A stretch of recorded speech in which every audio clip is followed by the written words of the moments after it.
ہم رک گئے تو بھیڑ سی راہوں میں لگ گئی، ہم چل پڑے تو قافلہ بنتا چلا گیا، اور تعبیر اپنی شکل بدلتی چلی گئی، تعبیر اپنی شکل بدلتی چلی گئی، ہر خواب ایک مسئلہ بنتا چلا گیا، تعبیر اپنی شکل بدلتی چلی گئی، ہر خواب ایک مسئلہ بنتا چلا گیا، اور جذبات دھیرے دھیرے سنورتے چلے گئے، دل رفتہ رفتہ آئینہ بنتا چلا گیا، جذبات دھیرے دھیرے سنورتے چلے گئے، دل رفتہ رفتہ آئینہ بنتا چلا گیا، اور جاتے جہاں نہیں تھے عبید اعظم اعظمی، جاتے جہاں نہیں تھے عبید اعظم اعظمی، جانے لگے تو سلسلہ بنتا چلا گیا، جاتے جہاں نہیں تھے عبید اعظم اعظمی، جانے لگے تو سلسلہ بنتا چلا گیا، جانے لگے تو سلسلہ بنتا چلا گیا۔ اور 2-3 شعر ہم فرما لیں کہ ایسی تحریر کا عنوان نہیں ہوتا ہے، ٹائٹل تحریر یعنی لکھ، ایسی تحریر کا عنوان نہیں ہوتا ہے، ایسی تحریر کا عنوان نہیں ہوتا ہے، خیریت لکھنا کچھ آسان نہیں ہوتا ہے، ایسی تحریر کا عنوان نہیں ہوتا ہے، خیریت لکھنا کچھ آسان نہیں ہوتا ہے، اور عشق میں آئے خسارے کا کریں کیا افسوس، خسارہ لاس کو کہتے ہیں، عشق میں آئے خسارے کا کریں کیا افسوس، کون سے کام میں نقصان نہیں ہوتا ہے،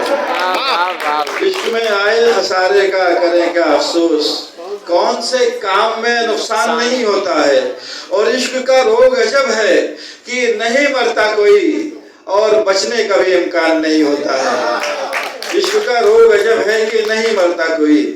اور بچنے کا بھی امکان نہیں ہوتا ہے، یہ شعر مقرر، عشق میں آئے خسارے کا کریں کیا افسوس، کون سے کام میں نقصان نہیں ہوتا ہے، اور عشق کا روگ عجب ہے کہ نہیں مرتا کوئی، اور بچنے کا بھی امکان نہیں ہوتا ہے۔ اور 2-3 شعر سماعت فرما لیں۔ چلو ٹھیک ہے، سنا دیں گے، شکریہ کہ 2-3 شعر سن لیں، اس کے بعد سنا دیں گے کہ ایک توازن کو توازن یعنی بیلنس، ایک توازن کو بگاڑا نہیں جا سکتا ہے، ایک توازن کو بگاڑا نہیں جا سکتا ہے، گھر کسی کا ہو اجاڑا نہیں جا سکتا ہے، ایک توازن کو بگاڑا نہیں جا سکتا ہے، گھر کسی کا ہو اجاڑا نہیں جا سکتا ہے۔ اور شعر سنیے گا حضور کہ دور مجنوں کی محبت میں سہولت تھی بہت، دور مجنوں کی محبت میں سہولت تھی بہت، اب گریبان کو پھاڑا نہیں جا سکتا ہے، دور مجنوں کی محبت، دور مجنوں کی محبت میں سہولت تھی بہت، اب گریبان کو پھاڑا نہیں جا سکتا ہے، جو سزا اس کی ہو دے دیجئے اس کو ایک دن، جو سزا اس کی ہو دے دیجئے اس کو ایک دن، روز مجرم کو لتاڑا نہیں جا سکتا ہے، جو سزا اس کی ہو دے دیجئے اس کو ایک دن، روز مجرم کو لتاڑا نہیں جا سکتا ہے۔ اور گرم جذبات کی آنچ اور ہے درکار عبید، اتنی گرمی سے تو جاڑا نہیں جا سکتا ہے، گرم جذبات کی آنچ اور ہے درکار عبید، اتنی گرمی سے تو جاڑا نہیں جا سکتا ہے۔ آج جو لوگ یہاں پر تشریف لائے اور انہوں نے اپنا کلام پیش کیا، ظاہر سی بات ہے جو ہماری تہذیب ہمارے ہاتھ سے نکلتی جا رہی ہے، ہماری سنسکرتی، اس کو بچانے کے لیے جو جدوجہد چل رہی ہے، یہ تو انہیں بھی سامنے رکھیں۔ پہلے مطلب سماعت فرما لیں، پھر وہ شعر پیش کروں گا کہ خود کو، ہم جب کتاب پڑھتے ہیں، کوئی ناول پڑھتے ہیں تو اکثر صفحات کو موڑتے جاتے ہیں، جو اچھا لگتا ہے اس کو موڑ دیتے ہیں، کبھی کبھی کئی صفحات مڑے ہوئے ملتے ہیں۔ شعر سنیے گا حضور، بہت سے اوراق موڑ دیتے ہیں کہ خود کو کس باب سے جوڑا نہیں جا سکتا ہے، چیپٹر سے، خود کو کس باب سے جوڑا نہیں جا سکتا ہے، خود کو کس باب سے جوڑا نہیں جا سکتا ہے، اتنے اوراق کو موڑا نہیں جا سکتا ہے، خود کو کس باب سے جوڑا نہیں جا سکتا ہے، اتنے اوراق کو موڑا نہیں جا سکتا ہے، اتنے اوراق کو موڑا نہیں جا سکتا ہے۔ اور شعر سن لیجیے حضور، جو اس کے لیے میں نے تمہید باندھی تھی کہ ایک روک پانا اسے مشکل ہے یکایک لیکن، شعر سنیے گا، روک پانا اسے مشکل ہے یکایک لیکن، جاتی تہذیب کو چھوڑا نہیں جا سکتا ہے، روک پانا اسے مشکل ہے، یکایک پھر بھی ذاتی تہذیب کو چھوڑا نہیں جا سکتا ہے۔ اس کلائی پہ کوئی شعر تو کہہ سکتے ہیں، اس کلائی پہ کوئی شعر تو کہہ سکتے ہیں، اس کلائی کو مروڑا نہیں جا سکتا ہے۔ اس کلائی پہ کوئی شعر تو کہہ سکتے ہیں، اس کلائی پہ کوئی شعر تو کہہ سکتے ہیں، اس کلائی کو مروڑا نہیں جا سکتا ہے۔ بہت بہت شکریہ، میرے خیال میں بہت زیادہ سنا۔ ہاں بھائی، پھر بعد میں نکلنا ہے باہر۔ ایک آپ کی لمبی بہر جو ہے دنیا میں اکلوتی غزل ہے یہ، باقی جی دنیا کی اکلوتی غزل ہے یہ جو لمبی بہر میں، اس کے ایک آدھ اشعار سنا دیں آپ ضرور۔ میں سنا دیتا ہوں بھائی۔ ایک حکم ہے کیا نام بھاگی شری جی کا، ایک حکم آپ لوگوں کا، ایک پرگیا جی کا۔ تھوڑا سا میں پہلے پرگیا جی سے شروع کر، بھاگی شری جی سے شروع کرتا ہوں۔ سب کے ایک دو دو شعر۔ کہاں سے چلا تھا نگاہوں میں کیا تھا، کہاں جا رہا تھا مجھے سوچنے دو۔ کہاں سے چلا تھا نگاہوں میں کیا تھا، کہاں جا رہا تھا مجھے سوچنے دو۔ میرا ساز کیا تھا، میری طرز کیا تھی، میں کیا گا رہا تھا مجھے سوچنے دو۔ کہاں سے چلا تھا نگاہوں میں کیا تھا، کہاں جا رہا تھا مجھے سوچنے دو۔ میرا ساز کیا تھا، میری طرز کیا تھی، میں کیا گا رہا تھا مجھے سوچنے دو۔ وہ کیوں ہو گیا تھا ان آنکھوں میں مہماں، تھی کیوں اس کی خواہش، تھا کیوں اس کا ارماں، فدا اس پہ کیوں تھے یہ میرے دل و جاں، وہ کیوں بھا رہا تھا مجھے سوچنے دو۔ فدا اس پہ کیوں تھے یہ میرے دل و جاں، وہ کیوں بھا رہا تھا مجھے سوچنے دو۔ محبت کی وادی کی سرشاریوں میں عجب راہ آئی عجب موڑ آیا۔ محبت کی وادی کی سرشاریوں میں عجب راہ آئی عجب موڑ آیا۔ بہکنا میں خود چاہتا تھا کہ وہ مجھ کو بہکا رہا تھا مجھے سوچنے دو۔ بہکنا میں خود چاہتا تھا کہ وہ مجھ کو بہکا رہا تھا مجھے سوچنے دو۔ ہر ایک شے پہ سایہ فگن زندگی تھی، وہ جب ساتھ تھا تو عجب بے خودی تھی۔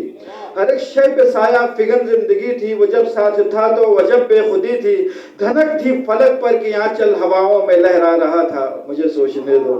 دھنک تھی فلک پر کہ آنچل ہواؤں میں لہرا رہا تھا مجھے سوچنے دو۔ میری ضد تھی آ کر، شعر سنیے گا حضور، کہ میری ضد تھی آ کر میرے کوئے ارماں کی ظلمات کو بھی وہ مہتاب کر دے۔ میری ضد تھی آ کر میرے کوئے ارماں کی ظلمات کو بھی وہ مہتاب کر دے۔ مجھے چاند نیلے گگن سے اشاروں میں سمجھا رہا تھا مجھے سوچنے دو۔ مجھے چاند نیلے گگن سے اشاروں میں سمجھا رہا تھا مجھے سوچنے دو۔ عبید آج تک یہ سمجھ میں نہ آیا زمانے نے روکا تھا جانے سے جس پر۔ عبید آج تک یہ سمجھ میں نہ آیا زمانے نے روکا تھا جانے سے جس پر۔ سبھی کو جھٹک کر اسی راستے پر میں کیوں جا رہا تھا مجھے سوچنے دو۔ سبھی کو جھٹک کر اسی راستے پر۔ بہت بہت شکریہ۔ دو تین شعر وہاں کا سن لیجیے، پھر دو تین شعر یہاں کہ ہمارے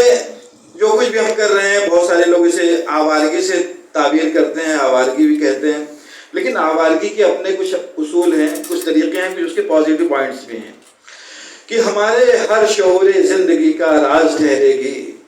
ہمارے ہر شعور زندگی کا راز ٹھہرے گی، یہی آوارگی کل باعث اعزاز ٹھہرے گی۔ ہمارے ہر شعور زندگی کا راز ٹھہرے گی، یہی آوارگی کل باعث اعزاز ٹھہرے گی۔ ہماری زندگی ایک عہد کی سختی سے گزری ہے، ہماری زندگی ایک عہد کی سختی سے گزری ہے، ہماری زندگی ایک عہد کی غماز ٹھہرے گی۔ ہماری زندگی ایک عہد کی سختی سے گزری ہے، ہماری زندگی ایک عہد کی غماز ٹھہرے گی۔ اور یہ شعر بطور خاص سماعت فرمانے سبھی جو اس محفل میں بیٹھے ہوئے تمام میرے دوست احباب کہ ہماری زندگی ایک عہد کی غماز ٹھہرے گی، اور کہیں تو مستقر ہوگا صدائے دل فگاراں کو۔ مستقر کہتے ہیں ٹھہرنے کے مقام کو، صدائے دل فگاراں یعنی ٹوٹے ہوئے دل کی، کہ کہیں تو مستقر ہوگا صدائے دل فگاراں کا، کہیں تو مستقر ہوگا صدائے دل فگاراں کا، کہیں تو جا کے اہل درد کی آواز ٹھہرے گی، کہیں تو مستقر ہوگا صدائے دل فگاراں کا، کہیں تو جا کے اہل درد کی آواز ٹھہرے گی۔ ہمارے ہر شعور زندگی کا راز ٹھہرے گی، یہی آوارگی کل باعث اعزاز ٹھہرے گی۔ بہت بہت شکریہ۔ آخری غزل میری خواہش دنیا کی سب سے بڑی بہر کی غزل جو ثابت کرتی ہے کہ واقعی سن لیجیے اجازت حضور کہ رہ گزر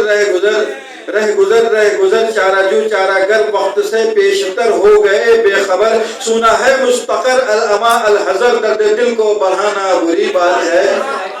رہ گزر چارہ جو چارہ گر وقت سے پیشتر ہو گئے بے خبر سنا ہے مستقر العما الحذر درد دل کو بڑھانا بری بات ہے آزمائش کی خواہش ہے تجھ کو اگر آزما تو زمانے کو شام و سحر اے میرے ہم سفر اہل دل کو مگر اس قدر آزمانا بری بات ہے میرے ہم سفر اہل دل کو مگر اس قدر آزمانا بری بات ہے شاد و ناشاد بھی سید و سیاد بھی فخر اجداد بھی قیس و فرحاد بھی خانہ آباد بھی خانہ برباد بھی تیری چاہت میں ہم جیسے آزاد بھی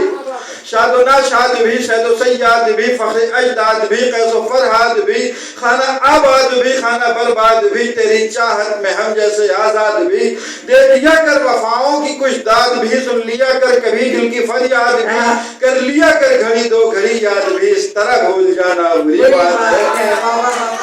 مستقل ناز تیرا مخل جستجو بدگما زندگی مشتعل شوق کی داستان درد پر مشتمل ہر تمنا دل مزمحل حسن ہے منفصل خود کو رکھ معتدل ہو نہ جائے یہ دل منفعل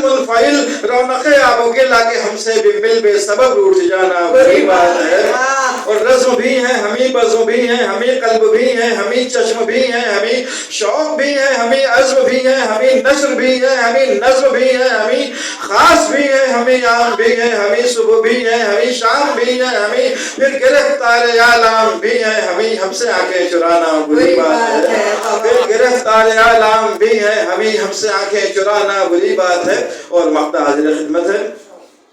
کہ منتخب صاحبان لقب مستحب خاص والی نسب بے ادب با ادب بے غضب با غضب سر بکف جاں بلب پوچھتے ہیں یہ سب منتخب صاحبان لقب مستحب خاص والی نسب بے ادب با ادب بے غضب با غضب سر بکف جاں بلب پوچھتے ہیں یہ سب غم ہے کیا روز و شب کیا ہے شوق و طلب کوئی روتا ہے کب بے سبب کھولیے اپنے لب ہے عبید اعظم اب دل کے غم کو چھپانا بری بات ہے